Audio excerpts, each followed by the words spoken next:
கர்த்தரும் உலக இரட்சகருமாயிருக்கிற ஆண்டவராகிய இயேசு கிறிஸ்துவினுடைய நாமத்தினாலே உங்களுக்கு என்னுடைய அன்பின் வாழ்த்துக்கள். மீண்டுமாக ஒரு ஒளிப்பதிவின் வாயிலாக உங்களை சந்திப்பதையிட்டு நான் மிகுந்த மகிழ்ச்சி அடைகிறேன். இன்றைய நாளிலும் கூட கடந்த ஒளிப்பதிவிலே நான் சொல்லியிருந்தேன், ஆதாம் தானே பாவம் செய்தார். ஆதாமு செய்த பாவத்துக்கு ஆதாமுக்கு தான் தண்டனை கொடுக்க வேண்டும்.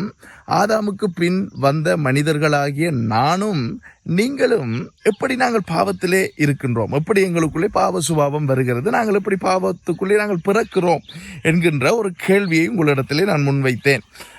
அவர் செய்த தவறுக்கு அவருக்கு தானே தண்டனை கொடுக்க வேண்டும், நான் ஏன் அதற்கு பலியாக வேண்டும், நான் எப்படி பாவத்திலே பிறக்க வேண்டும் என்ற உங்களுக்கு ஒரு கேள்வி உண்டாகலாம். அந்த கேள்விக்கான பதில், நாம் அநேக நேரங்களிலே உலக பிரகாரமாக நாங்கள் பேசுவோம். ஒரு ஆணும் பெண்ணும் திருமணம் முடிக்கும் பொழுது, அவர்களுக்கு குழந்தை பிறக்கும் பொழுது, அந்த குழந்தையை பார்க்கின்ற மற்றவர்கள் சொல்லுகின்ற ஒரு கருத்து, கண்ணை பார்க்கும் பொழுது சொல்லுவார்கள் தகப்பனை போல் இருக்கிறது, மூக்கை பார்க்கும் பொழுது சொல்லுவார்கள் தாயை போல் இருக்கிறது, அந்த பிள்ளையினுடைய சுபாவங்கள் அவனுடைய நடத்தைகளை பார்க்கும் பொழுது சொல்லுவார்கள் இப்படித்தான் இவனுடைய அப்பாவும் இருந்தார், இப்படித்தான் இவனுடைய அம்மாவும் செயல்பட்டால் இந்த வயசில் என்று சொல்லி நாங்கள் பேசுவது வழக்கம். அதே நேரத்திலே அந்த பிள்ளையினுடைய திறமையை அடிப்படையாக கொண்டோ அல்லது அந்த பிள்ளை ஒரு தவறான காரியத்தை செய்யும் பொழுதோ நாங்கள் சொல்லுவது என்ன என்று சொன்னால், அப்பனுக்கு பிள்ளை தப்பாமல் பிறந்திருக்கிறான் என்று சொல்லி நாங்கள் நக்கலாக பகுதியாக நாங்கள் பேசுவது வழக்கமாக இருக்கிறது.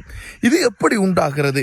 அதாவது முதலாவது மனிதனைத்தான் கர்த்தர் தம்முடைய சாயலாக தம்முடைய சுவாசத்தை ஊதி தன்னுடைய கைகளினாலே மண்ணிலிருந்து உருவாக்கினார் என்று பரிசுத்த வேதாகமம் தெளிவாக சொல்லுகிறது.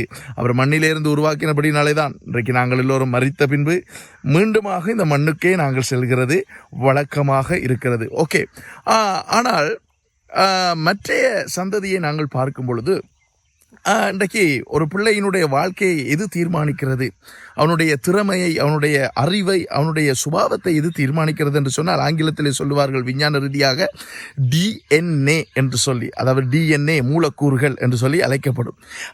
இந்த மூலக்கூறுகள் தான் ஒரு பிள்ளையினுடைய சுபாவத்தை, அவனுடைய அப்பியரன்ஸ், அதாவது அவனுடைய சரீர தோற்றத்தை தீர்மானிக்கிறதா இருக்கிறது. இதை அடிப்படையாக வைத்து தான் நாங்கள் சொல்லுகிறோம், அப்பாவை போல, அம்மாவை போல, தாத்தாவை போல, அவரை போல, இவரை போல, இந்த சந்ததியில் இவரை போல என்றெல்லாம் நாங்கள் பேசுகிறோம்.